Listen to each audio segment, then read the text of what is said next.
मुदच्यते पूर्णस्य पूर्णमादाय पूर्णमेवावशिष्यते।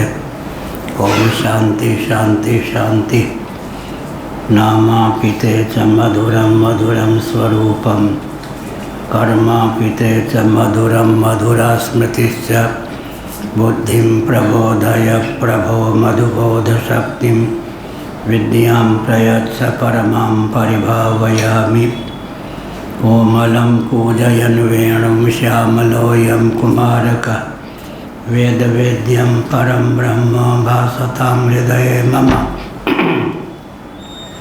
कूजन्तं राम रामेति मधुरं मधुराक्षरम् आरुह्य कविता शाखां वन्दे वाल्मीकिकोकिलं निगमकल्पतरोर्गलितं फलं शुकमुखादमृतद्रवसंयुतं पिबत भागवतं रसमालयं मुहुरहो रसिका भुवि भावुकाः तृणादपि सुनिचेन तरोरपि सहिष्णुना अमानिना मानदेन कीर्तनीय सदा हरि नारायणाखिल गुरो भगवन् नमस्ते शिवाय नमः शिवलिंगाय नमः तन्मे मनः शिव संकल्पमस्तु नारायण सर्वे भवन्तु सुखिनः। श्री राम जय राम जय जय राम श्री राम जय राम जय जय राम श्री राम जय राम जय जय राम श्री राम जय राम जय जय राम श्री राम जय राम जय जय राम श्री राम जय राम जय जय राम। धर्म के अधर्म का प्राणियों में विश्व का गौ माता की गोहत्या भारत सर्वभूत हृदय धर्म सम्राट श्री स्वामी करपात्री जी महाराज की, श्री जगन्नाथ महाप्रभु की, श्री बलभद्र महाप्रभु की, भगवती सुभद्रा देवी की, चक्र सुदर्शन महाभाग की। हर हर महादेव। गोविंद जय जय गोपाल जय जय गोविंद जय जय गोपाल जय जय राधा रमण हरि गोविंद जय जय राधा रमण हरि गोविंद जय जय श्री कृष्ण गोविंद हरे मुरारे श्री कृष्ण गोविंद हरे मुरारे हे नाथ नारायण वासुदेव नाथ नारायण वासुदेव गोविंद जय जय गोपाल जय जय गोविंद जय जय गोपाल जय जय राधा रमण हरि गोविंद जय जय राधा रमण हरि गोविंद जय जय गोविंद जय जय गोपाल जय जय गोविंद जय जय गोपाल जय जय राधा रमण हरि गोविंद जय जय राधा रमण हरि गोविंद जय गोविंद जय जय गोपाल जय जय गोविंद जय जय गोपाल जय जय राधा रमण हरि गोविंद जय जय राधा रमण हरि गोविंद जय जय श्री वृंदावन विहारी लाल की जय। नमो माधव्य शंभो शिव शिव शिव शिव शिव शिव नारायण नारायण नारायण।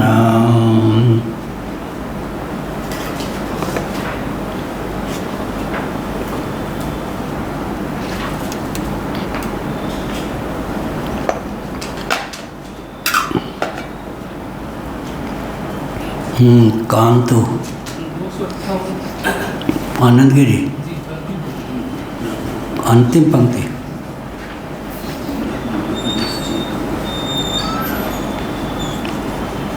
हाँ, बैठ जाओ अभय जी।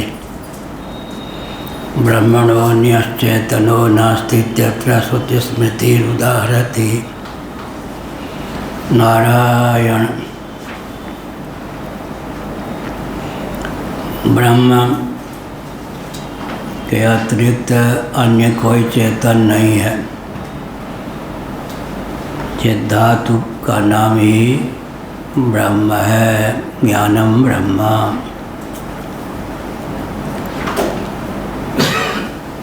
इस संदर्भ में यह जो सिद्धांत है श्रुति स्मृति सम्मत है, अतः उसी को समुद्रित किए देते हैं भाष्यकार आनंद गिरि जी का कथन।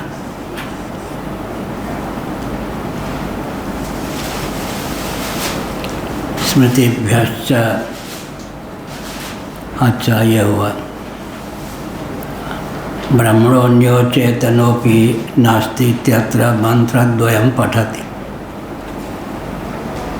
ब्रह्म के अतिरिक्त अन्य कोई अचेतन भी नहीं है। इस संदर्भ में मंत्रद्वय को प्रस्तुत करते हैं, पढ़ते हैं, लिखते हैं भागवतकार भगवान। यस्तु सर्वाणि भूतानि यस्मिन् सर्वाणि भूतानि, यह सब।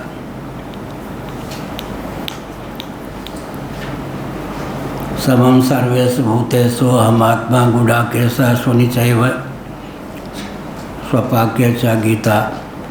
यस्तु सर्वाणि भूतानि यस्मिन् सर्वाणि भूतानि, उपनिषद।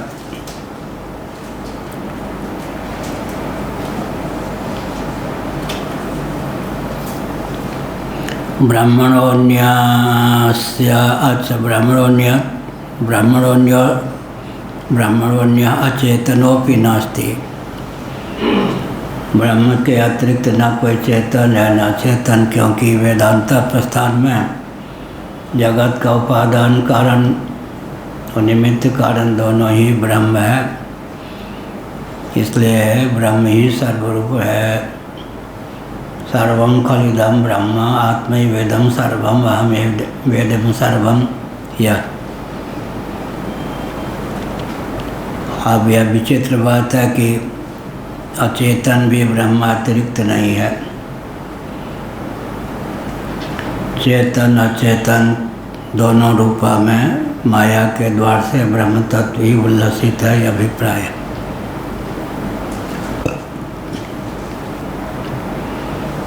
अब विचित्रता यह है कि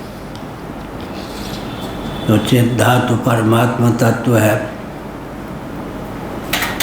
वो चेतन के रूप में अभिव्यक्त हो, यह बात समझ में आती है। अचेतन के रूप में भी उसी की अभिव्यक्ति है। इसका अर्थ क्या हुआ? अचेतनता क्या है? प्रातीतिक है, वस्तुतः है ही नहीं। जगत चिदाश्रित है, चिद्विलास है, चिन्मय है, चिन्मात्र है। बंद रखिए सब मोबाइल। जगत चिदाश्रित है, चिद्विलास है, चिन्मय है, चिन्मात्र है। क्या हुआ? ब्रह्म से के अतिरिक्त न कोई चेतन है न चेतन।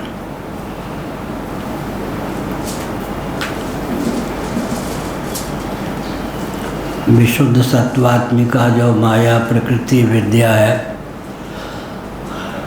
वह ब्रह्म को ही जगदीश्वर के रूप में उल्लसित करती है। मलिन सत्वगुण प्रधाना प्रकृति अविद्या ब्रह्म को जीव के रूप में उल्लसित करती है। तमा प्रधाना प्रकृति जीव को जगत के रूप में उल्लसित करती है। इस प्रकार जीव जगत जगदीश्वर तीनों रूपों में परमात्मा तत्व ही अभिव्यक्त है, स्फुरित है। त्रिविधता क्यों हो गई? माया की त्रिविधता से, प्रकृति की त्रिविधता से।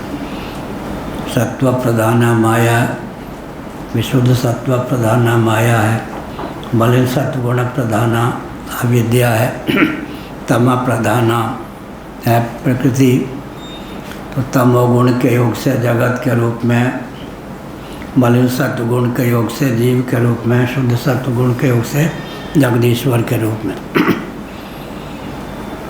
जो इस रहस्य को जान जाते हैं कि ब्रह्म के अतिरिक्त न कोई अचेतन है न चेतन, उनके लिए पूरा विश्व ही, जगत ही, त्रिभुवन ही, चतुर्दश भुवनात्मक ब्रह्मांड ही चिन्मय सिद्ध होता है। ब्रह्मण्यस्य ज्ञानस्य अभावे दोषमाशंकते। 5वीं टिप्पणी शास्त्रारंभानर्थक्य रूपम ज्ञेयम दोषम। ब्रह्मण्यस्य अज्ञस्य अभावे दोषमाशंक्य। आशंकते नन्विति कहकर ब्रह्म से अन्य जो है उसका अज्ञ होना भी संभव नहीं।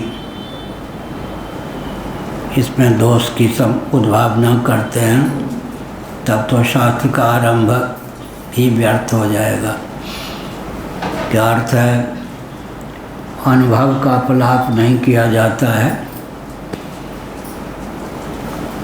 अज्ञ जितने हैं प्राणी अनुभव करते हैं अज्ञान का, अतः उसका अपलाप नहीं किया जा सकता है। अज्ञान में तादात्म्यापन्न जो चेतन, उसी का नाम अज्ञ हो जाता है। क्या ब्रह्म ही जगदीश्वर के रूप में, जीव के रूप में, जगत के रूप में उल्लसित है, अभिप्राय।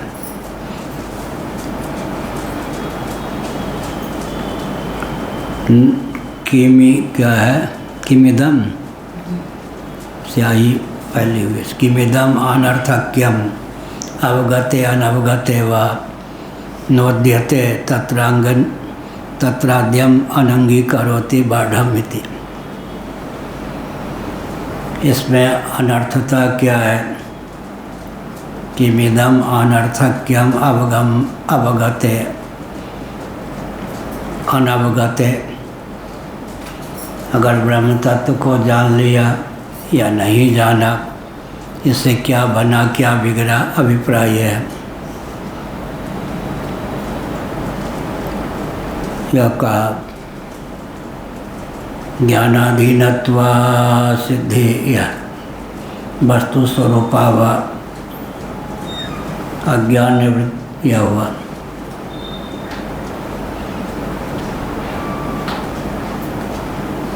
द्वितीय नोपदेशानर्थों के ऊपर रेफ होना चाहिए।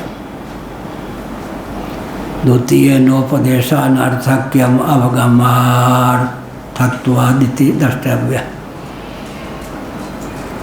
अगर अज्ञान ही न हो, अहम अज्ञा इस प्रकार का अनुभव ही न हो, तो उपदेश ही व्यर्थ जाए।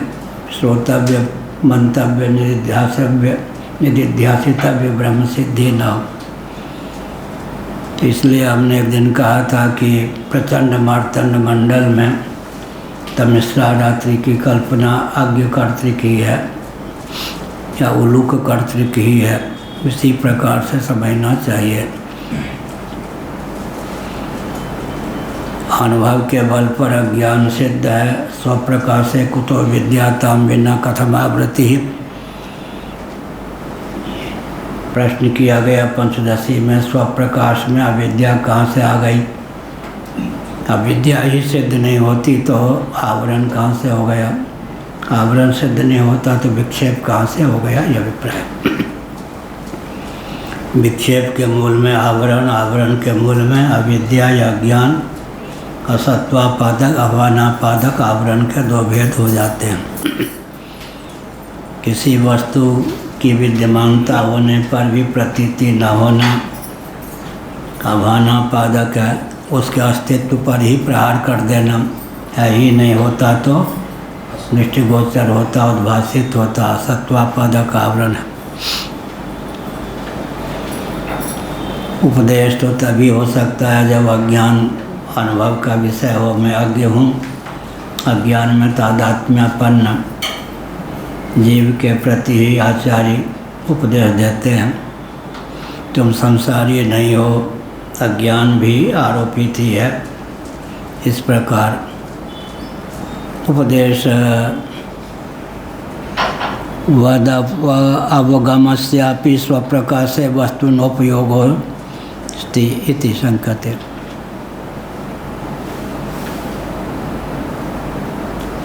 उपदेश के समान ही अवगम भी, ज्ञान भी स्वप्रकाश वस्तुओं में असिद्धि है, इस प्रकार की शंका भी हुई। अवगमेति, अवगम कहकर उसका उत्तर दिया भगवान भाष्यकार ने।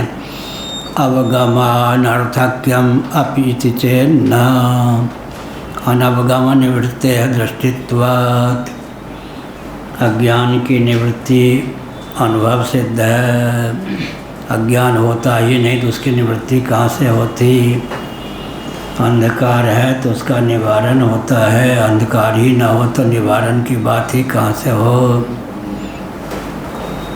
अनुभवम अनुसृत्य परिहरति नानवगमेति। अनुभव का अनुसरण करके शंका का समाधान करते हैं, यह वेदांत प्रस्थान की विशेषता है। कोई वस्तु दिख जाती है तो उसका अपलाप नहीं कर सकते, दिख ही नहीं है ये नहीं कह सकते, है ही नहीं ये नहीं कह सकते, तो फिर संगत लगाते हैं कि वह जो वस्तु है वो प्रातिभासिकी सत्ता से संपन्न है, प्रातिभासिक कोटि की वस्तु है या व्यावहारिक कोटि की वस्तु है। आत्मा तो परमार्थ सत्य है, बाकी रज्जु व्यवहार कोटि का सत्य है, रज्जु सर्प प्रातिभासिक सत्य है।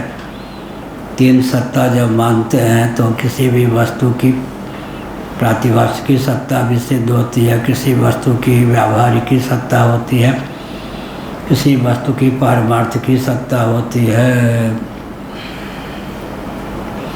रज्जु सर्प की प्रातिभासिकी सत्ता है, रज्जु की व्यावहारिकी सत्ता है, रज्जु अवच्छिन्न चेतन की पारमार्थ की सत्ता है।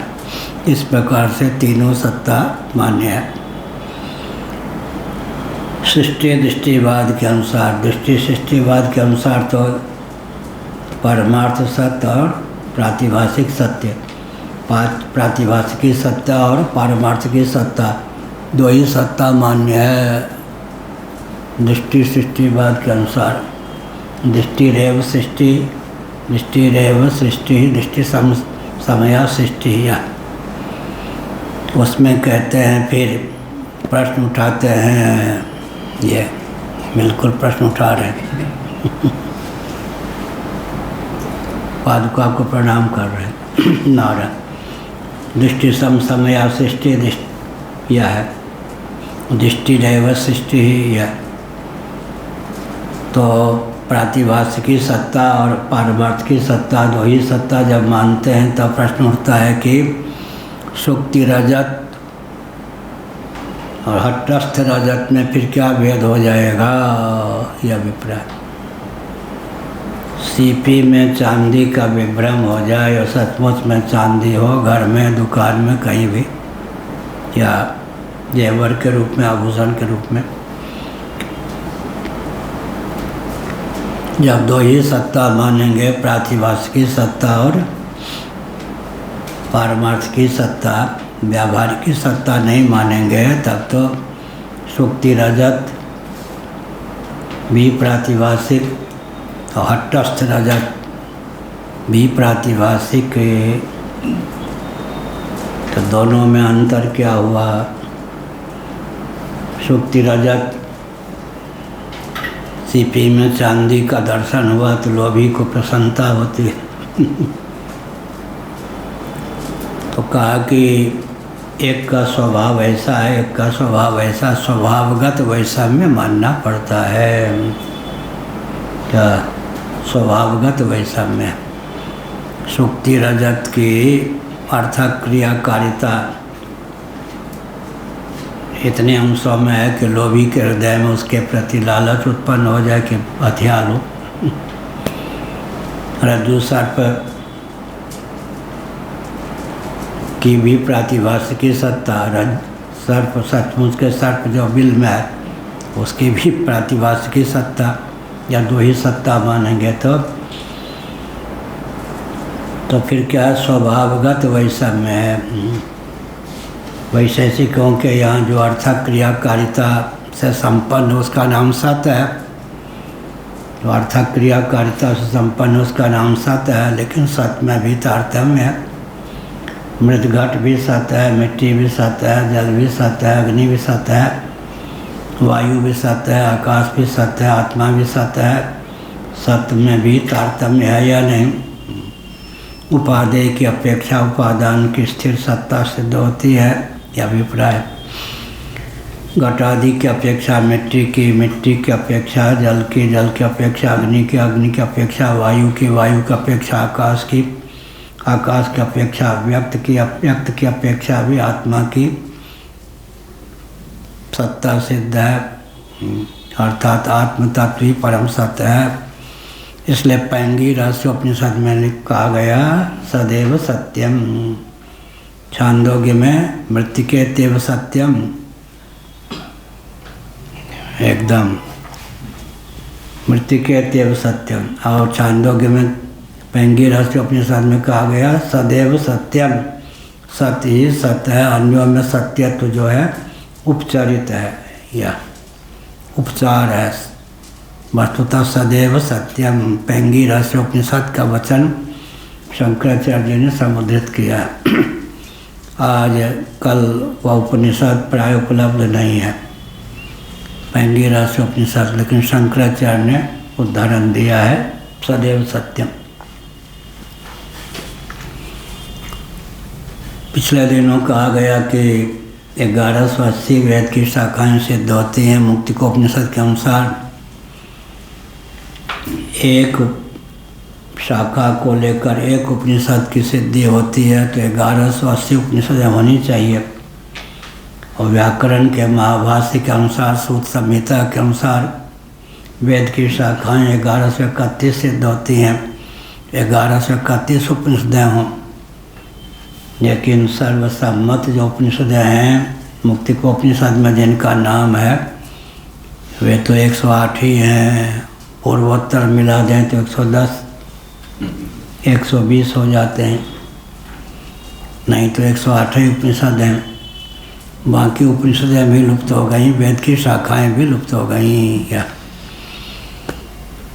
यहाँ जो वेद की शाखा विलुप्त होती है, यहाँ जो कला विलुप्त होती है, यहाँ जो विद्या विलुप्त होती है, वो भगवान सूर्य के पास, माने सूर्य मंडल सौर मंडल में उसका लोप नहीं होता। जब तक सूर्य विद्यमान है तब तक वो विद्या और कला भी सूर्य के पास रहती है सौर मंडल में। यहाँ जिस विद्या और कला का लोप होता जाता है, सौर मंडल में वो विद्या कला विद्यमान रहती है, वहाँ लोप नहीं होता। इसीलिए किसी ने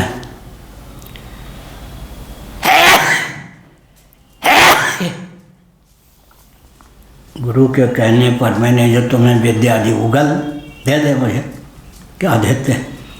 विद्या को मूर्त अन्न का रूप दे करके वमन कर दिया, लीजिए गुरु जी आपके द्वारा दी हुई विद्या ये रही। अब विद्या विहीन हो गए चेला, फिर क्या करें? किया उन्होंने भगवान सूर्य की उपासना की। सूर्य की उपासना से उनको वेद की शाखा जो मर्त्यलोक में उन दिनों नहीं थी उसका भी ज्ञान हो गया, अधिगम हो गया। या हाँ, कौन पूछ रहे? हाँ, बैठ के पूछिए बेटी। जो 4 वेद है वो तो किताब में रखा है, तो उसमें क्या वो उपनिषद सब चला गया है जो आप जो बोलते हैं? क्या कहते हैं? वो जो वेद है, हाँ 4 वेद हैं, वो तो ग्रंथ के रूप में उपस्थित हैं। हाँ। तो जो उपनिषद आदि थे उनकी, वो अलग कैसे हो गया, लुप्त हो गई? सभी शाखा कहाँ सुलभ है? मैंने कहा ना कि 1180 शाखाओं में वेद की एक शाखा को लेकर एक उपनिषद, आजकल ऋक यजु साम अथर्व जो है 1180 शाखाओं में 8-9 शाखाएँ सुलभ हैं, बाकी सब लुप्त हो गई। तो शाखाएँ लुप्त हो गई तो उपनिषदें भी लुप्त हो गई। लेकिन वो जो शांति पाठ है उससे मालूम पड़ जाता है कौन सी उपनिषद, जिस उपनिषद का शांति पाठ जो है, शांति पाठ से मालूम पड़ जाता है किस वेद की यह उपनिषद है।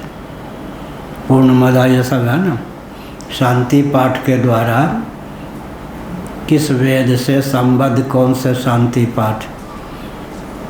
एक विचित्र बात है कि वेद की शाखाएं तो केवल 8-9 सुलभ हैं, लेकिन उपनिषदें तो कम से कम 120 सुलभ हैं।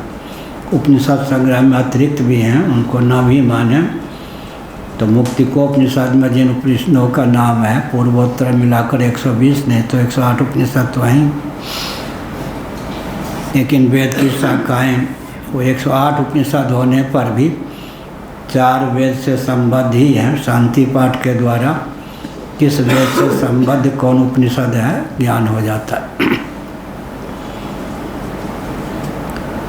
अनुभव मनुष्य परिहरति सा वस्तुनो भिन्ना चेद अद्वैत हानि अभिन्ना चेद ज्ञानाधीनत्वादिति ज्ञानाधीनत्वा सिद्धि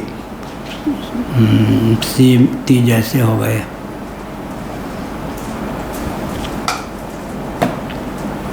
इति शंकते यह हुआ।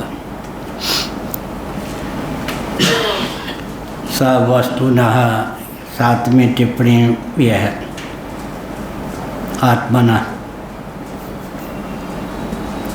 अगर वह आत्मा से भिन्न है तब तो कोई भी वस्तु अद्वैत की हानि हो गई, और अगर अभिन्न है तो ज्ञानाधीन होने के कारण उसकी असिद्धि हो गई। ज्ञानाधीन जो हो या तन्निवृत्ति है इति, या का तन्निवृत्ति है अब अनुपपत्ति रेकत्व इति चेन्ना, यह का अनवगम निवृत्ते दृश्यमानतया। अनवगम की निवृत्ति तो होती है, अनवगम माने अज्ञान की निवृत्ति तो तत्व ज्ञान से होती है। अनवगम निवृत्ति दृश्यमानतया अनुभव सिद्ध, दृश्यमानतया अनुभव सिद्ध। किसी वस्तु या व्यक्ति का ज्ञान नहीं है, सामने वाले ने कहा, प्रामाणिक वक्ता ने इस वस्तु को यह कहते हैं, इस वस्तु का यह स्वरूप है, प्रभाव है, स्वभाव है, नाम है, इस प्रकार से अवगम हो जाता है। अवगम हो जाने पर अनवगम की निवृत्ति हो जाती है, अज्ञान की निवृत्ति हो जाती है, अज्ञानकृत मिथ्या ज्ञान की निवृत्ति हो जाती है। स्वरूपापलापा योगात् प्रकारांतर संभवाच्च। स्वरूपापलम लापा योगात्, स्वरूप के अपलाप का योग हो जाता है, होने के कारण यह का प्रकारांतरा संभवातिथि। स्वरूप का अपलाप नहीं कर सकते, कोई भी वस्तु है तो स्वरूप है ही, उसको मानने के लिए हम बाध्य हैं। अब वो प्रातिभाषिक कोटि की वस्तु है, व्यावहारिक कोटि की वस्तु है या परमार्थ कोटि की वस्तु है, यह बात अलग है। रस्सी में सर्प दिख जाए तो है सर्प का अपलाप नहीं कर सकते, मन नहीं पड़ेगा। विचार करने पर क्या हो जाएगा? एक ही वस्तु जो है विवक्षा वसात सत असत मिथ्या तीनों शब्दों के द्वारा निर्दिष्ट है। जिसको रस्सी में सर्प का ही दर्शन हुआ, फिर रस्सी का ज्ञान नहीं हुआ, वह अगर शपथ खाकर कहे कि सर्प ही देखा, सर्प वहाँ था, तो पाप लगेगा क्या? झूठ तो बोल रहा है, लेकिन वो अपनी ओर से झूठ तो नहीं बोल रहा क्या? जिसने रस्सी को ही सही सर्प समझा, वहाँ तो सर्प था भयंकर, लेकिन मैं बगल से निकल गया। झूठ बोलते नहीं, शपथ खवा लो, पाप तो नहीं लगेगा। जिसने रस्सी को रस्सी ही समझा, उसकी दृष्टि में वो सर्प असत हुआ या नहीं? असत हुआ। और जिसने रस्सी को सर्प समझा, उसकी दृष्टि में सर्प ही सत हो गया। जिसने रस्सी को सर्प समझा, बाद में रस्सी समझा, उसके लिए मिथ्या। एक ही वस्तु को तीन रूपों में उद्भाषित करने की बात हुई या नहीं पाठक जी? विवक्षा वसात। कहाँ से बोल रहे? तेजो बिंदु उपनिषद आदि में विचित्र बात कही गई। जगत बंध्या पुत्र के समान है, शश सिंह के समान है। आप लोग तो चौंक जाएंगे। बंध्या पुत्र शश सिंह, खरगोश के सिंह होते हैं, ये भी है। जगत रज्जु सर्पवत है, सुक्ति रजतवत है, ये भी कहा गया। तो उसके लिए फिर क्या होगा? लोग कहेंगे उपनिषद बाद में किसी ने थोप दिए हैं। जगत को बंध्या पुत्रवत रज्जु सर्प, बंध्या पुत्रवत शस्त्रवत कहना तो विडम्बना। तो इसके लिए क्या कहना चाहिए? तीन प्रकार की दृष्टि हो गई। जिसने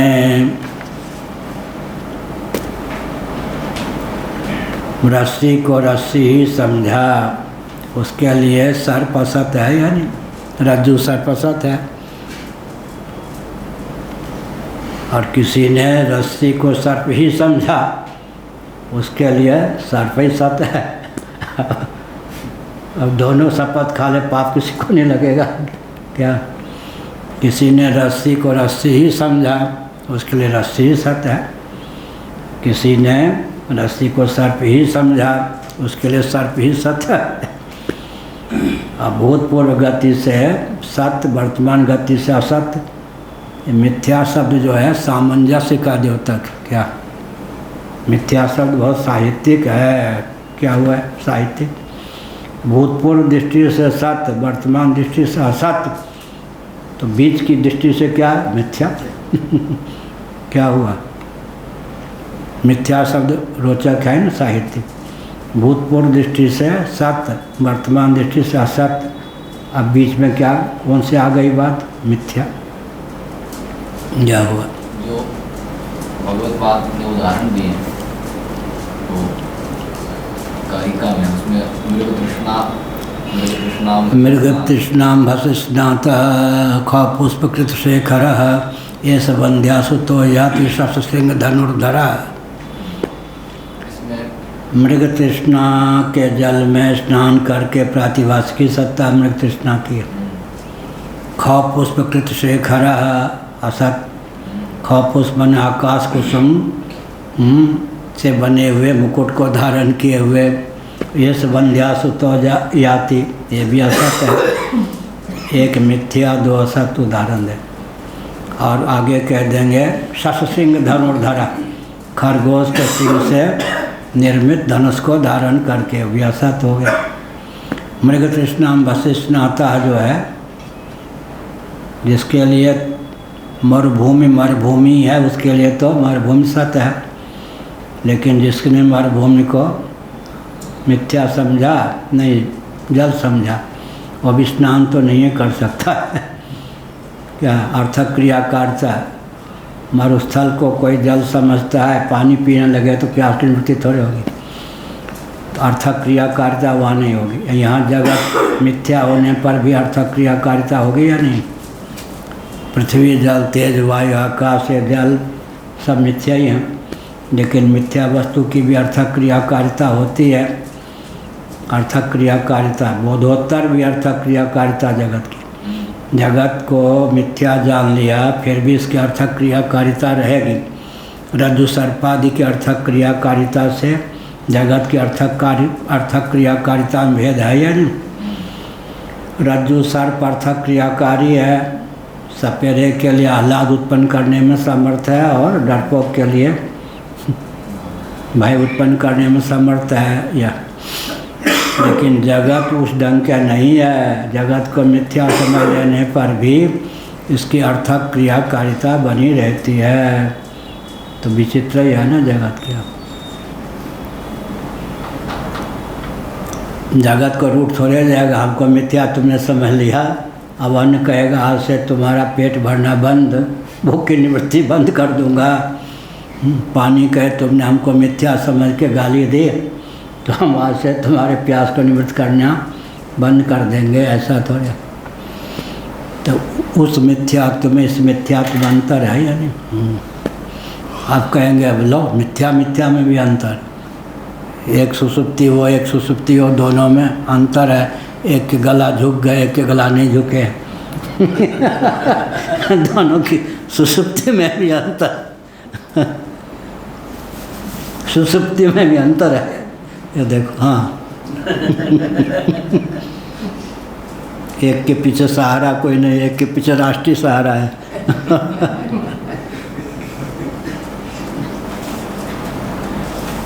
तो जो 4 उदाहरण दिए उसमें सत्ता संपन्न एक ही है, प्रातिभाषिक की सत्ता संपन्न, बाकी 3 तो अलग पदार्थ ही, उनके तो कोई सत्ता ही नहीं।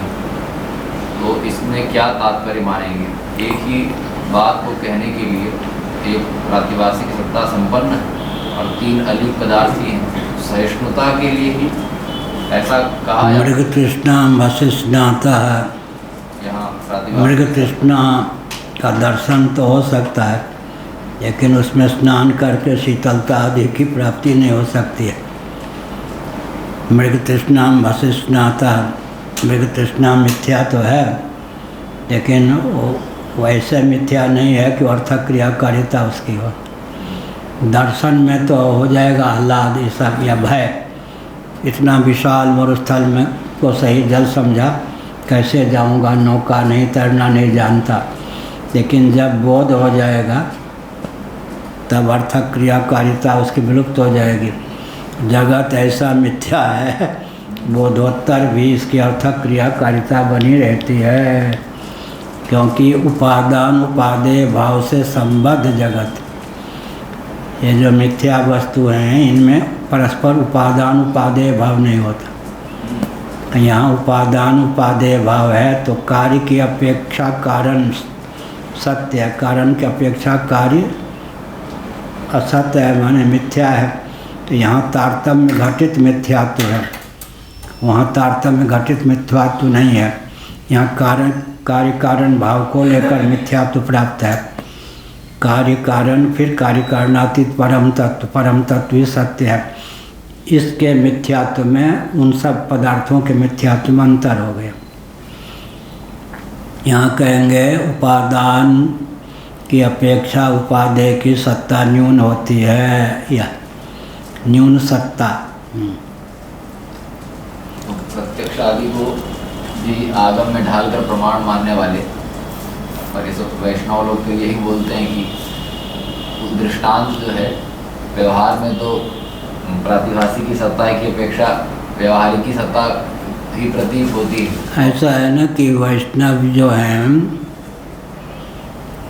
सामान्य संस्कृत का ज्ञान हो, संस्कृत का अधिक न सही कम, 108 उपनिषद एक बार पढ़ना मूल, कोई टीका टिप्पणी नहीं हो। कहेंगे शंकराचार्य ने पक्ष किया, पक्षधर 10 या 12 पर उपनिषद पढ़ा।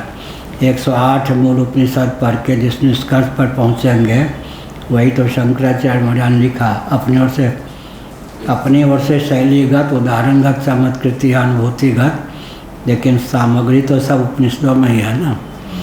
इसलिए पिछले दिनों मैंने कहा ना ब्रह्म सत्यम जगन मिथ्या, इसी पे चिढ़ते हैं वैष्णव लोग। ये तो निरालंबोपनिषद का वचन, जीव ब्रह्म, ये शुक्र रहस्योपनिषद का वचन है।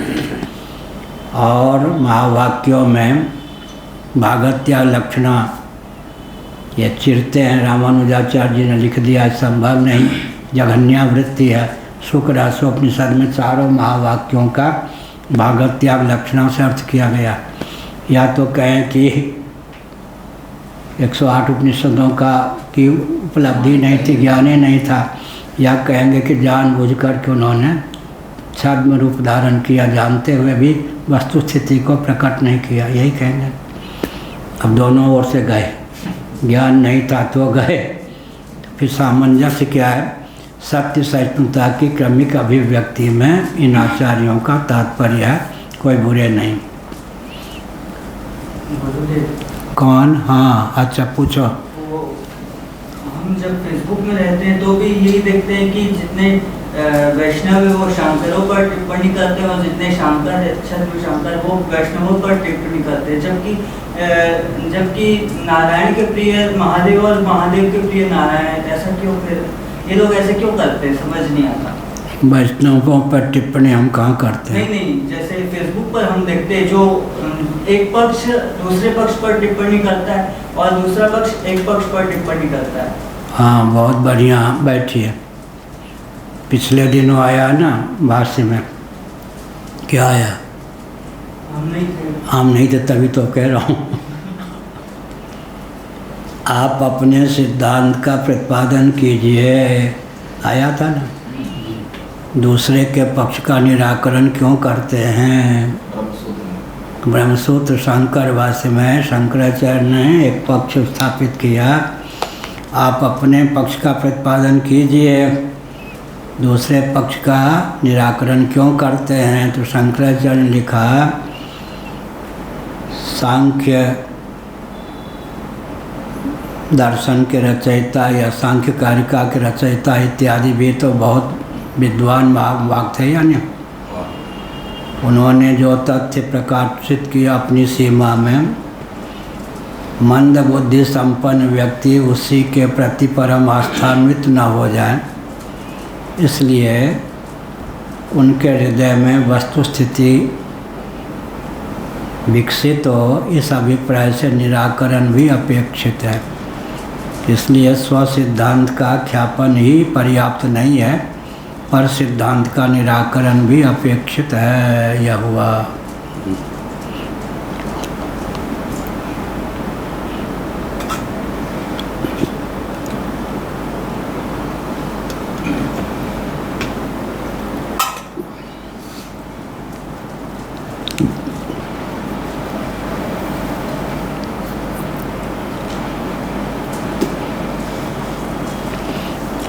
कार्य कारण का जो मिथ्यात्व है, थोड़ा और एक बार क्या कह रहे हैं? कार्य कारण का मिथ्यात्व तो थोड़ा और एक बार समझा दीजिए। कार्य और कारण का मिथ्यात्व।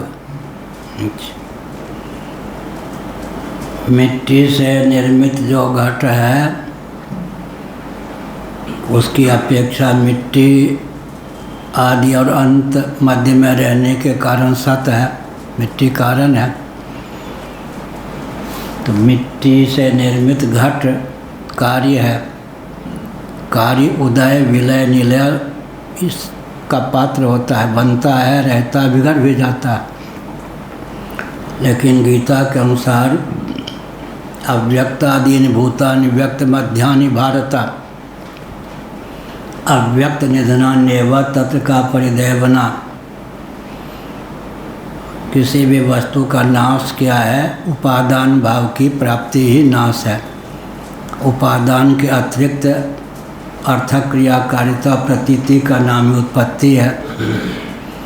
इसीलिए अव्यक्तादीन भूतानि व्यक्त मध्यानि भारत अव्यक्त निधनान्येव तत्र का परिदेवना। इसी को आधुनिक व्यक्तियों ने लिख दिया, matter can neither be created nor destroyed.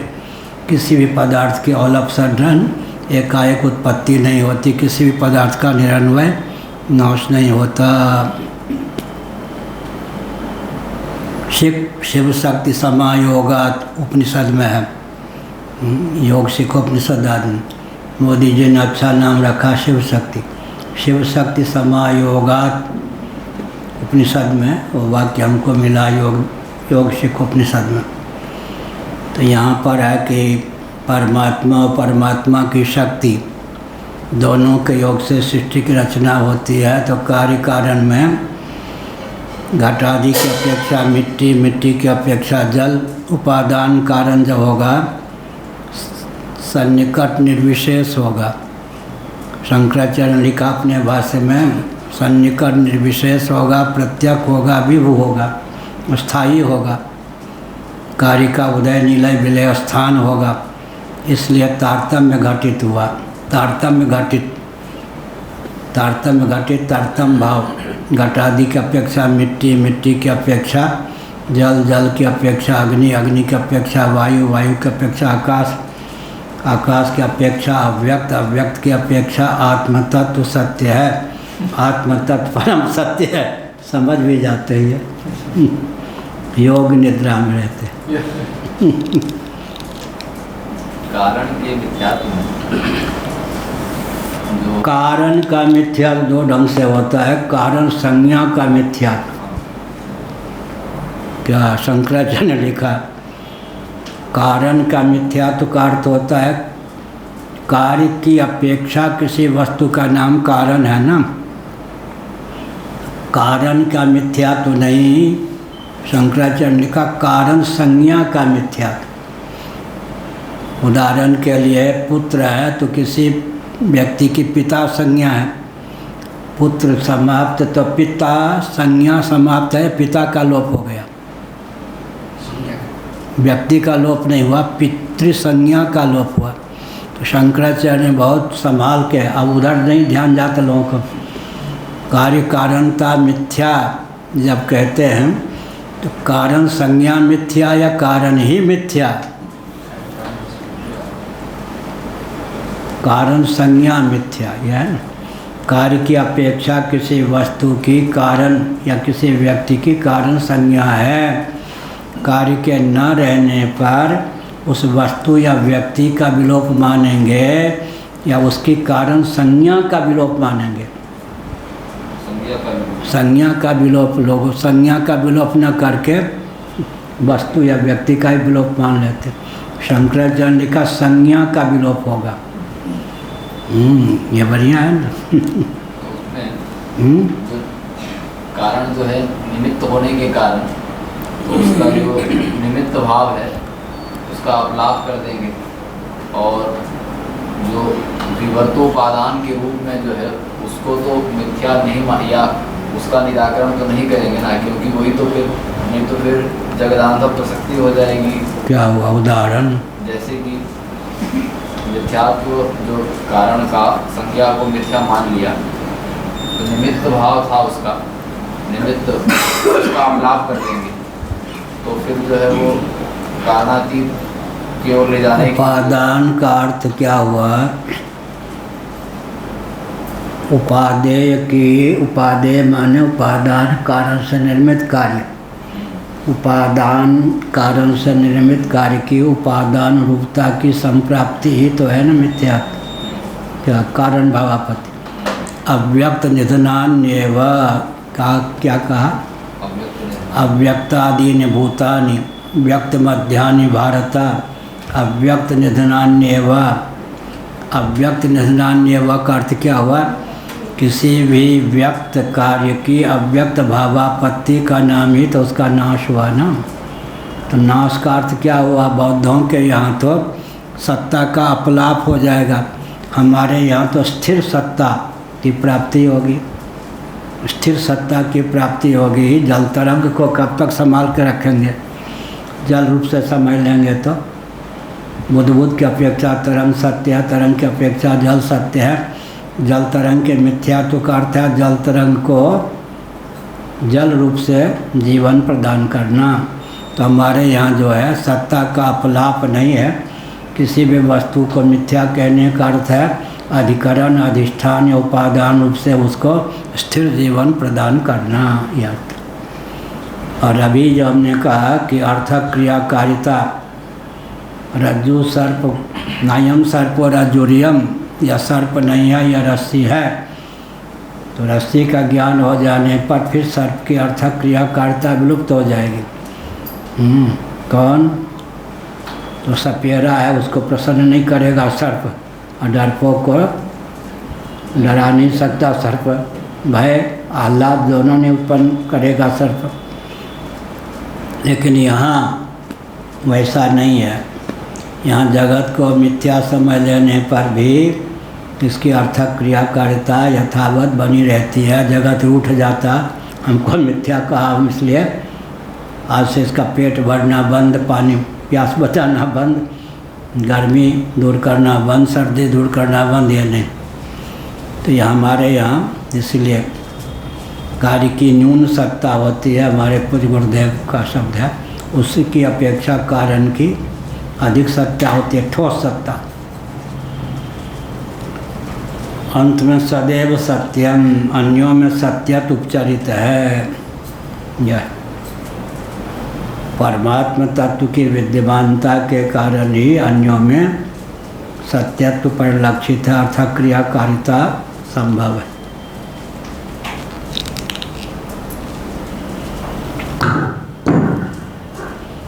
चश्मा तो बदलवा नहीं पड़ेगा।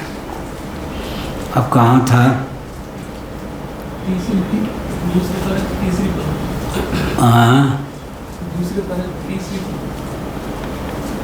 एक दो द्वितीय नोपदेशानर्थक्यम अवगमार्थत्वादि। उपदेश की व्यर्थता सिद्ध नहीं होती, क्योंकि अवगम के लिए है। अन्यथा ज्ञान के निवारण के लिए उपदेश होता ही है। कुछ का कुछ समझ लिया तो अज्ञान और अज्ञान के कार्य के निवारण के लिए उपदेश की उपयोगिता सिद्ध होती है। उपदेश वदावगम्यापि स्वप्रकाशे वस्तुनोपयोगोस्ति, यह कहा। उपदेश के समान ही उसका अवगम माने ज्ञान भी स्वप्रकाश वस्तु में उपयोगी नहीं है। इस पर यह जो शंका की गई, इसका उत्तर दिया गया अवगमेति। यह अवगम कहकर भगवान शंकराचार्य ने अवगते अवगमान अर्थक्यमिति अपीति चेन्न अवगम निवृत्ते दृष्टत्वात्। अनवगम निवृत्ते, अवगम की अर्थक क्रियाकारिता क्या है? अनवगम की निवृत्ति। ज्ञान की सार्थकता क्या? अज्ञान की निवृत्ति। अवगम की सार्थकता क्या है? अनवगम की निवृत्ति। अनवगम अज्ञान का ही नाम हो गया, अनवगम ज्ञान का ही नाम हो गया अवगम। या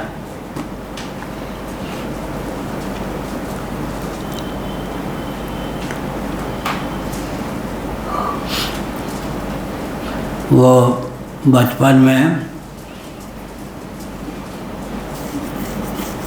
हिंदी वाक्य आया कि अंग्रेजी में अनुवाद करना है, परीक्षा तो परीक्षा ही है। तो उसमें वे उस समय भूल गया, रास्ते मार के वे लिखे। हमने सोचा और तो सब ठीक होगा, इसके कार्य एक नंबर कर सकता है। हमने लिख दिया पाथ, संस्कृत में लिखा पथ, पढ़ने वाले ने अध्यापक ने पढ़ा पाथ फुटपाथ कहते हैं ना, हमने लिखा पथ, स्पेलिंग हो गया पाठ। अध्यापक ने कहा तुम लोगों ने रटा पटाया वो वे लिखा, देखो ये बच्चा कितना बढ़िया है, इसने पाठ लिखा। हमने सोचा ज्ञान विज्ञान प्रशंसा भी हो गई। हमने सोचा भगवान ने काम करा दिया। बचपन की बात है, दिल्ली की, और परीक्षा तो परीक्षा ही है, उसमें वे भूल गया। हमने सोचा ये नंबर तो कटेगा, बाकी कुछ नहीं कटेगा। हमको 20 में नंबर मिलते थे, मानो 25। हमने क्या किया, अपने ओर से पथ लिख दिया, PATH। पढ़ा, अध्यापक ने पाथ, फुटपाथ वाला पाथ। कहा तुम लोग घिसे पिटे हुए लिखा, ये बच्चा कितना बढ़िया है, इसने पाथ लिखा। हमने सोचा काम बन गया। अज्ञान ने भी काम बना दिया। यह होता है।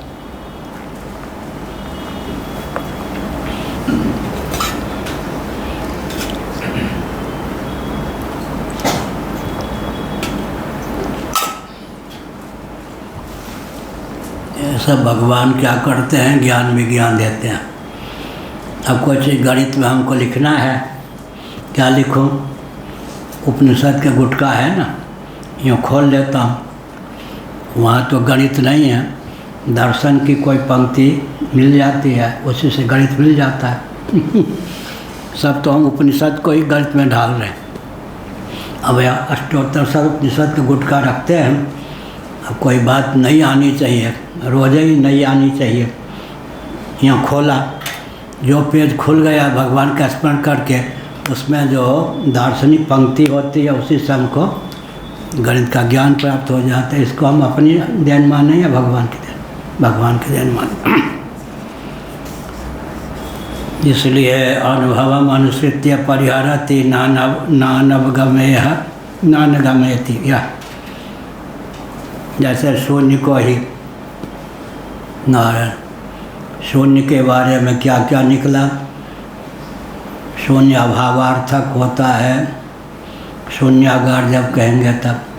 शून्य निर्विशेषता का द्योतक होता है, शून्य मिथ्या अर्थ का द्योतक होता है। और जो शून्य होता है 10 इत्यादि में, वो क्या होता है? 10, 9, 18 आदि का द्योतक होता है। 10 में जो शून्य है ना, वो क्या है? +9 का द्योतक है। 20 में जो शून्य है 9 दूनी 18 +18 का द्योतक है। 30 में जो शून्य है वो है +27 का द्योतक है। और 90 में जो शून्य है +81 का द्योतक है या नहीं? तो सब उपनिषद से गणित निकलता है, दर्शन शास्त्र से गणित निकल आता है, इतिहास निकल आता है। इतिहास कहाँ से निकला? दर्शन शास्त्र। हमारी कोई पुस्तक भी है जिसमें दर्शन ही गणित बन जाता है, दर्शन ही इतिहास बन जाता है। सा वस्तु नो भिन्ना चेद अद्वैत हानि, वह वस्तु 7वीं टिप्पणी इन्होंने लिखी। स्वप्रकाश से ब्रह्मण्य नहीं आत्मना, वो जो आत्म वस्तु से भिन्न है तब अद्वैत की हानि हो जाएगी। चौथा क्या? प्रतीकात्मक। हाँ, चौथा प्रतीकात्मक। शून्य प्रतीकात्मक है, संकेतात्मक है, और सब प्रकार के वचन मिल गए उपनिषद। शून्य को लेकर जो भी अध्ययन है उपनिषद खोला, क्यों होता है? लोग न समझें कि इनकी अपनी सूझबूझ भगवान देते हैं। उसके बाद ग्रंथ में कहीं न कहीं से प्रमाण मिल जाता है, तब लोगों के शास्त्र के प्रति आस्था होती है। अगर हम बेईमान होते तो शास्त्र का वचन उद्धृत नहीं करते।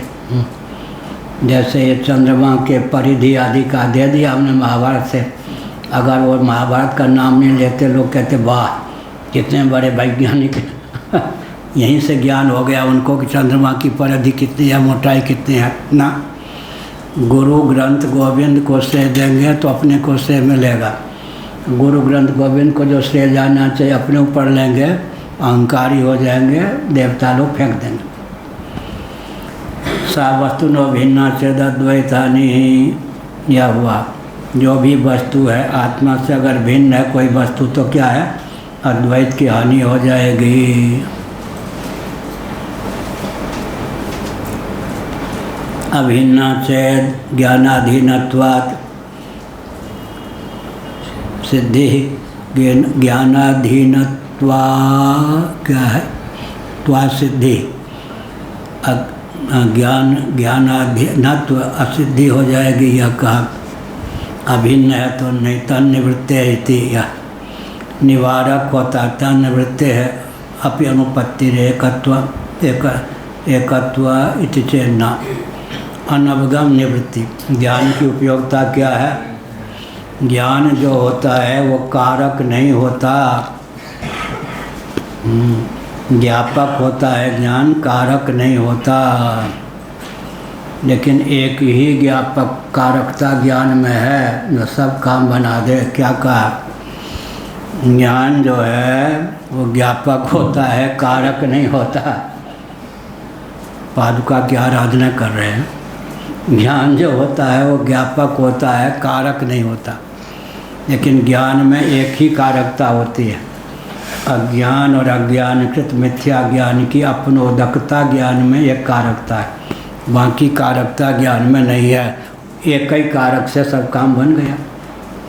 ज्ञान में कौन सी कारकता हुई पंडित जी? पाठ में पंडित जी और बाकी समय प्रफुल्ल ब्रह्मचारी जी। हाँ, महंत जी। फिर ठीक है। ज्ञान में एक ही कारकता है। ज्ञान ज्ञापक होता है, कारक नहीं। लेकिन ज्ञान में एक कारकता रहती है, अज्ञान और अज्ञानकृत मिथ्या ज्ञान की निवृत्ति। यही ना, बाकी कारकता नहीं होती। ब्रह्मा यथार्थ ज्ञान। ज्ञान जो होता है ज्ञापक होता है, कारक नहीं। अब बिजली का ज्ञान हुआ तो बिजली हमने बना थोड़े दी। तो ज्ञान ज्ञापक होता है, कारक नहीं। लेकिन एक कारकता ज्ञान में होती है, अज्ञान और अज्ञानकृत मिथ्या ज्ञान की अपनोदकता। इसी एक कारकता से वेदांतियों का सारा काम बन जाता है। क्या भाई, हमसे तो कोई एक काम करवा लो, हमसे कोई एक काम करवा लो। वाह। एक व्यक्ति बाग में था, बैठा हुआ, सोने के ढेर, चांदी के ढेर, अन्न, मालपुआ, रबड़ी, कचौरी सब। जो 1 घंटे का समय है, जो जिस वस्तु पर ध्यान हाथ रखेगा वो वस्तु उसकी हो जाएगी। किसी ने सोने पर, किसी ने चांदी पर, और किसी ने उस राजा पर हाथ रख दिया। अरे हमें तो आप चाहिए, तो सबका मालिक हो गए या नहीं? क्या किसी ने रबड़ी के ढेर पे, किसी ने सोने के ढेर पे, किसी ने चांदी के ढेर पे। एक व्यक्ति इतना चतुर निकला कि उसने राजा ही पे हाथ रख दिया। राजा ने किया क्या? हम तो आप ही को लेंगे। तो राजा मिल गया तो उसके सब राज्य उसी के हो गए। ऐसे ही इसीलिए ज्ञान में एक ही कारकता है, अज्ञान और अज्ञानकृत मिथ्या ज्ञान की अपनोदकता। इसी से वेदांतियों का सारा काम बन जाता। ये पिछले बार भी जब भाष्य में आया था तब भी ये प्रश्न आया था कि ये केवल पारमार्थिक ज्ञान के लिए ही है या केवल व्यापकता है? व्यवहार में दृष्टांत है ना, कोई उत्पादकता पृथक से नहीं है। और व्यवहार में भी अगर माने तो भाष्यकारों ने वेदों का जो वैशिष्ट्य कहा है, केवल विज्ञाने नहीं कह करके उपलब्धि के लिए भी, तो वहाँ पर जो उपलब्धि है, आपसी ने बताया था पिछले बार जब मैंने पूछा था, तो आपसी ने बताया था कि वहाँ जो उपलब्धि है वो उपलब्धि पूर्व सिद्ध की ही जो अवरोध के कारण अनुपलब्धि प्रतीत होती है, उसका निवारण। उसी का नाम है ना प्रमा। ज्ञान मिथ्या ज्ञान का नाम नहीं ना, यहाँ प्रमा का है। यथार्थ बोध का ही है प्रमा। तो ज्ञान में कारकता नहीं होती, अर्थात एक कारकता के अतिरिक्त कारकता नहीं होती। ज्ञान माने प्रमा, जो वस्तु जैसी है, जो व्यक्ति जैसा है, उसका तदनुरूप ज्ञान हो गया। अज्ञान और अज्ञानकृत मिथ्या ज्ञान का निवारक हो जाएगा ज्ञान, और कोई कारकता नहीं। प्रमा ज्ञान माने प्रमा, यथार्थ ज्ञान। इसी से सारा काम चल गया। क्या दूसरी बात यह है कि देवता विघ्न क्यों नहीं डालते? हमने बताया था, गांव में घर के बाहर आम का एक बाग था, एक जलाशय था, टपका बोलते हैं उधर। उस बार उसमें सबसे पहले एक आम पक के गिरा। बाग अपना था। एक हमारी आयु का शूद्र बालक वहाँ खेल रहा था, उसके हाथ लग गया। हमने उसका पीछा किया, हम भी रहे होंगे 6 साल के लगभग। वो उसने कहा मुंह में डाल के ले ले। हमने कहा तू जीता मैं हारा। क्या तू जीता मैं हारा?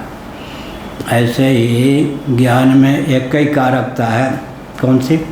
अज्ञान और अज्ञान के। हाँ, वो कहा ना कि देवता लोग क्या विघ्न डालेंगे? दूसरे वस्तु का ज्ञान होगा, व्यक्ति का ज्ञान होगा, तो वस्तु और व्यक्ति के अर्जन या प्राप्ति के लिए प्रयास भी होगा। उस ज्ञान का पर्यवसान क्या होगा? कर्म में होगा। लेकिन आत्मज्ञान का पर्यवसान की आत्मा तो पहले से ही प्राप्त है, कंठावरणवत। इसलिए जब तक देवता लोग विघ्न करने का प्रयास करेंगे, मन चलाएंगे, तब तो उसका काम ही हो जाएगा। तो ये प्रश्न आया था, छांदोग्य में 8वें अध्याय से लेकर के 6ठे अध्याय से लेकर के और 8वें अध्याय तक, उसमें बहुत सारे हैं और संहिता भाग में भी आता है ये एवं वेद सर्वित भवती, सब तो ठीक है, लेकिन संपत्तिवान होने का और ये सब भी, जिसको भौतिक उपलब्धि बोल सकते हैं, इन सब का भी उपनिषद 10 में से है छांदोग्य, तो उसमें उसको अतिरिक्त कारकता माने या कैसे माने? केवल ज्ञान मात्र से ये सिद्धियां जो हो जाती हैं वो उसको कैसे मानेंगे?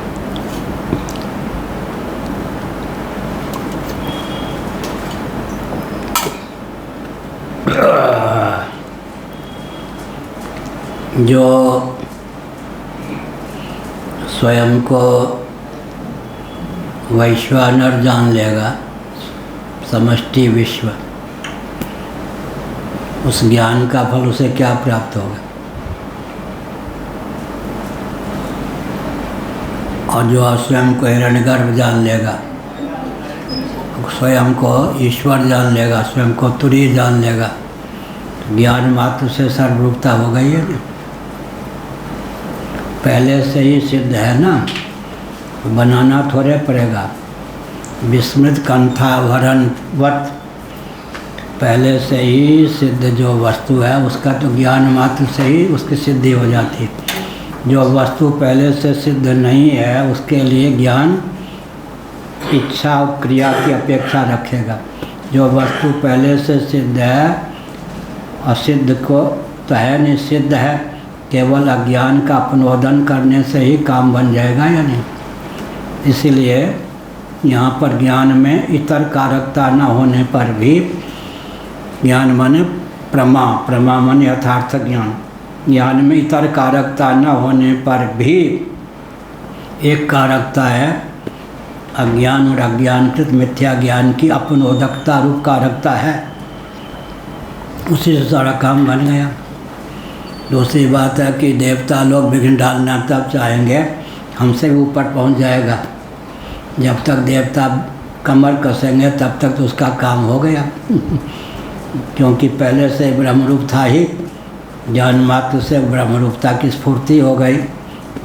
इसलिए देवता, दूसरी बात है देवता जिसको हम आत्मा समझ लेते हैं, कोई भी शत्रुता मानता है, अगर हम आत्मदृष्टि से उसको निहार लेते हैं या उसका स्मरण कर लेते हैं तो क्या प्रभाव पड़ेगा हमारे प्रति? या तो उसकी शत्रुता विगलित हो जाएगी, या हमने तो उसको आत्मा समझा, उसने हमको शत्रु समझा।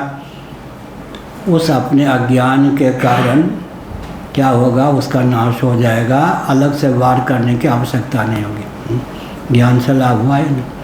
और यह जो जानता है इसको यह फल मिलता है, यह फल मिलता है, यह फल मिलता है, इसका नाम अर्थवाद। अर्थवाद के भी कई भेद होते हैं, उसका एक भेद होता है भूतार्थवाद। अर्थवाद के कई भेद होते हैं, उसमें एक अर्थ होता है भूतार्थवाद। भूतार्थवाद माने ज्यों के त्यों, उसमें रोचकता अतिरिक्तता का सन्निवेश नहीं होता।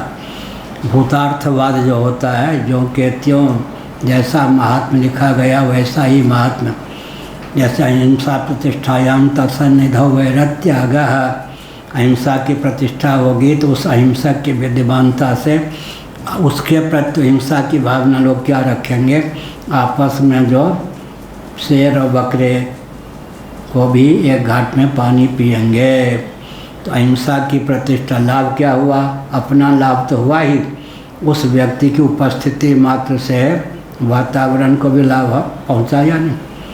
संक्रामक रोग भी अपने तो कष्ट पाता ही है, उसकी विद्यमानता से चतुर्दुख इसके परिमाण फैलते ही हैं नहीं।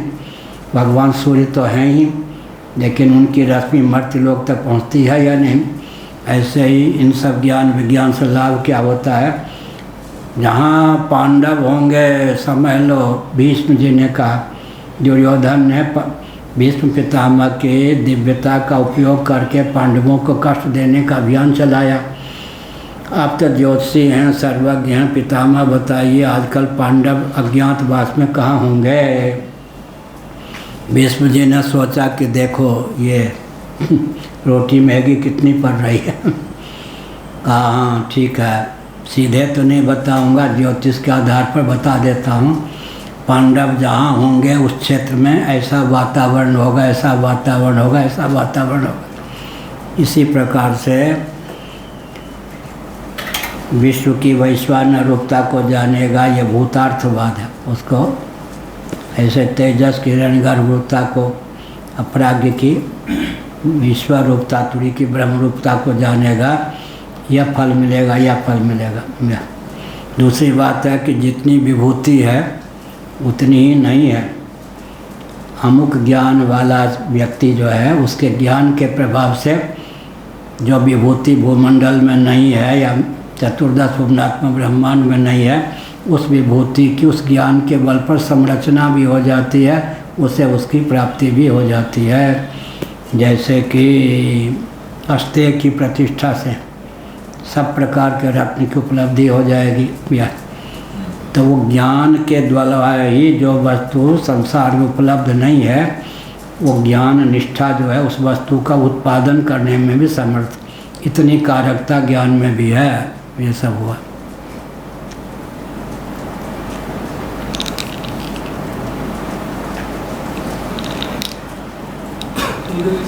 हाँ, अरे वाह, कौन सा दिन है? इस वचन का प्रयोग जो कर्म कांड और उपासना कांड में किस तरह से करेंगे? जैसे ज्ञान का अपलाप, मतलब जो मिथ्या ज्ञान का अपलाप कर देना ज्ञान का है। हाँ, तो कर्म कांड में भी ना यज्ञ का जो स्वरूप होगा, ज्ञान होगा तब तो यज्ञ करेंगे, तो अतिरिक्त मिथ्या ज्ञान आदि का अपनोदन होगा ही। जानेंगे तब तो कर्म कांड करेंगे ना। या आचार्य कहेंगे ऐसा करो, आखिर ऐसा करो आचार्य कहेंगे। पहले तो क्या होता था, मानो एक श्रोत्री ही यज्ञ कर रहा है, श्रोत्री भी है, ज्ञान उसका अर्थ भी है, तो क्या कहा आपने, क्या कहा? मिथ्या ज्ञान, कौन से मिथ्या ज्ञान का? कर्म कांड में भी जो मिथ्या ज्ञान का अपनोदन होगा, जौ को जौ समझेगा, गेहूँ समझ लेगा। तिल को तिल, घृत को घृत समझेगा या नहीं, ऐसे ही। और मिथ्या ज्ञान का अपनोदन हुए बिना कर्म कांड कैसे होगा, उपासना कांड कैसे, इष्ट का चयन कैसे होगा? भूत की थोड़ी उपासना करेगा। जो भगवान की उपासना करना चाहेगा तो ज्ञान कांड में जो ज्ञान है वो मिथ्या ज्ञान का अपनोदक होगा। कर्म कांड की सिद्धि भी ज्ञान के द्वारा होगी, तत्व ज्ञान से। वहाँ का तत्व, जिस पदार्थ को जो समझना चाहिए, तिल के स्थान पर तिल, जौ के स्थान पर जौ, गेहूँ के स्थान पर गेहूँ, घी के स्थान पर घी, समधा के स्थान पर समधा, अग्नि के स्थान पर अग्नि, तो वहाँ भी तो अज्ञान का अपनोदक होगा, वस्तु की पहचान होगी, तभी कर्मकांड होगा ना। इष्ट की पहचान होगी, उपासना के प्रकार का ज्ञान होगा, तभी तो उपासना होगी। चाहे कर्म विषय ज्ञान हो, चाहे उपासना विषय ज्ञान हो, चाहे योग विषय ज्ञान हो, चाहे ज्ञान विषय वेदांत विषय ज्ञान हो, वह ज्ञान का अपनोदन तो करेगा ही, मिथ्या ज्ञान का अपनोदन तो करेगा ही। राग का जो प्राप्त था, हाँ, जो राग से जो प्राप्त था वहाँ पे द्रव्य का जो विनियोग, तो उसका अपलाप करके यहाँ पे क्या क्या कह रहे हैं? कह रहे हैं कि क्या ऐसा मानेंगे कि जो तत्त सामग्री है, यज्ञ सामग्री, वो रागतः प्राप्त थी हमारी सामग्री इस रूप में, तो उसका विनियोग यज्ञ में, मैंने उसका त्याग की भावना उसमें होगी, यज्ञ में उसका विनियोग हो जाएगा। हाँ, तो भागवत में क्या लिखा है? एकादश स्कंद में जो अत्यंत प्रिय हो मेरे प्रति निवेदन कर दे। हाँ। भगवान ने कहा है ना, एकादश स्कंद भागवत, जो अत्यंत प्रिय हो वो मेरे प्रति निवेदित कर दे। क्या शंकर भाष्य में जब आया था तो पूछा ही था, तो गुरुदेव आपसे बताए थे वहाँ पर मीमांसकों में जो ज्ञान का स्वरूप है उसका कर्म में ही विनियोग होगा। हाँ, अभी कल कहा था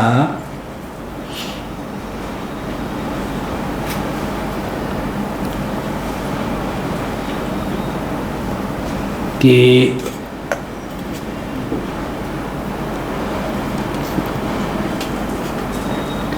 जो हम यज्ञ करते हैं,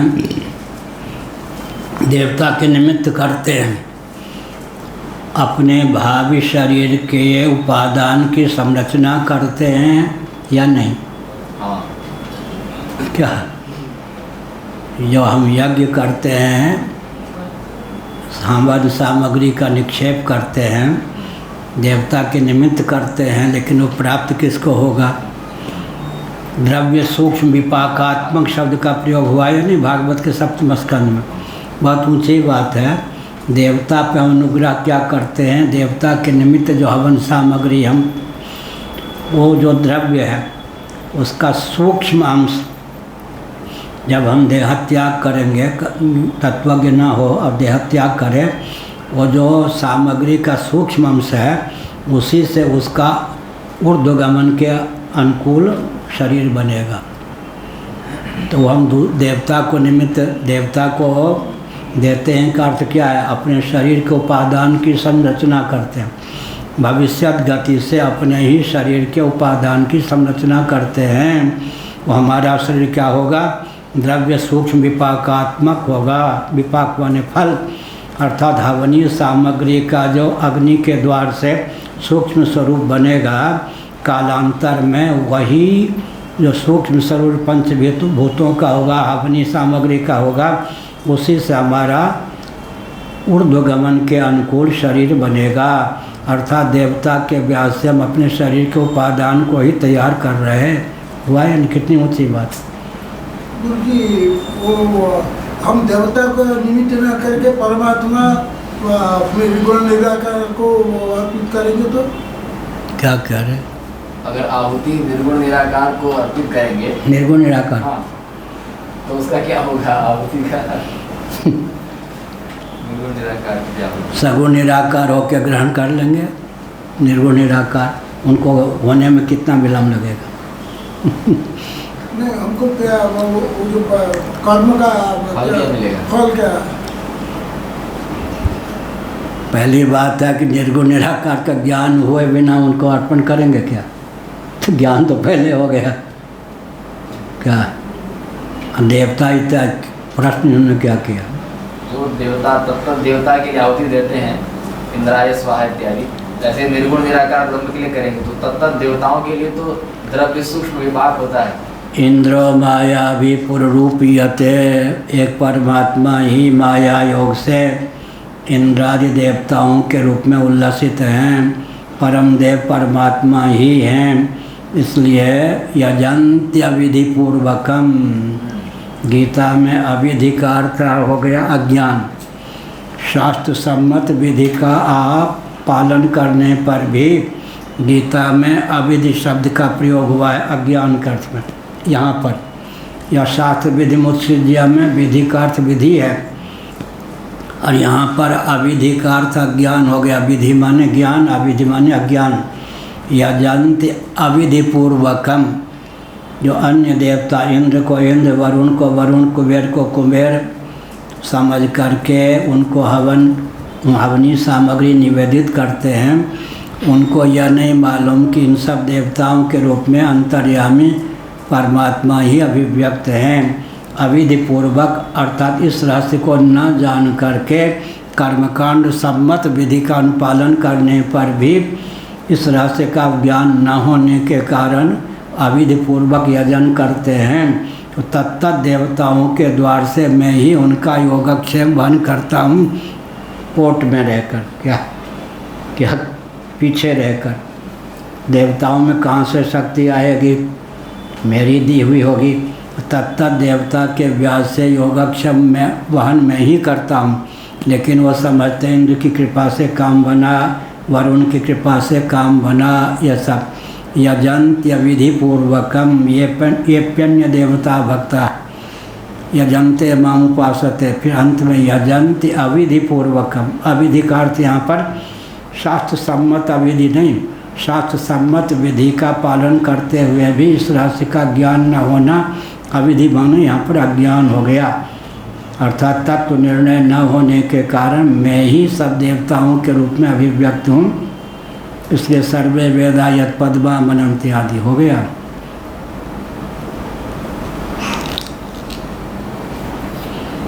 जो बिना चश्मा से कुछ ठीक है। अब क्या हुआ? सा वस्तु नो भिन्ना चेद अद्वैतानि अभिन्ना चेद ज्ञानाधीनत्वात्। वह तो वस्तु से आत्मा से भिन्न है तो अद्वैत की हानि हो जाएगी। कोई भी वस्तु व्यक्ति है आत्मा से भिन्न है तो अद्वैत की हानि हो जाएगी, और अभिन्न है तो ज्ञान के अधीन उसकी स्थिति होगी।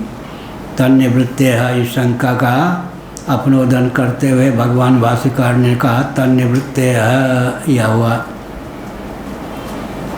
अर्थात अज्ञान की निवृत्ति हो जाती है, तत्व का अवगम हो जाता है, यथार्थ ज्ञान हो जाता है। यह कहा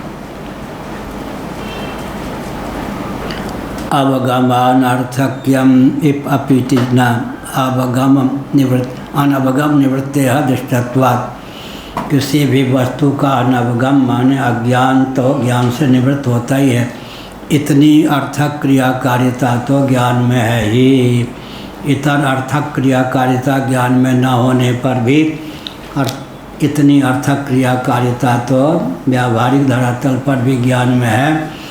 किसी भी वस्तु की प्रमा हो गई, यथार्थ ज्ञान हो गया तो अज्ञान और अज्ञान सुलभ जो मिथ्या ज्ञान है उसका अपनोदन हो ही जाता है। अब यहाँ पर विषय क्या चल रहा है? ब्रह्म तो प्राप्त है ही, ब्रह्म कोई होगा थोड़े, ब्रह्म तो प्राप्त है ही। अज्ञान मात्र से अपने अब्रह्म रूपता का विभ्रम है, तो ज्ञान मात्र से उस विभ्रम का अपनोदन हो जाता है, तो ज्ञान मात्र से व्यक्ति ब्रह्म हो जाता है। अर्थात पहले से ही क्या आएगा? समय हो गया 7 मिनट। हाँ 7 मिनट में होगा।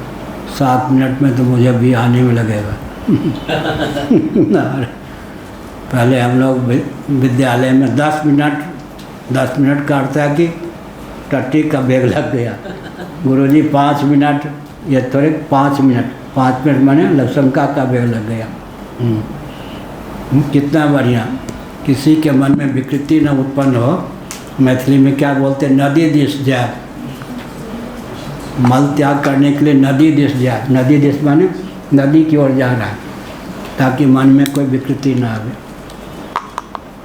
वो धर्मचंद जी मेरे पास आए, वो धर्मचंद जी थे ना, भोजन कर रहा था। महाराज आज इतनी टट्टी साफ हुई। हमने कहा भाई चुप रहो, वो इसी का वर्णन करने। चलो ये क्या चीज़ आपको याद दिला दो, भूल गए क्या चीज़ होना है? सूर्य ग्रहण का प्रयोग होगा। और सूर्य पर जो जाएगा, हाँ तो हम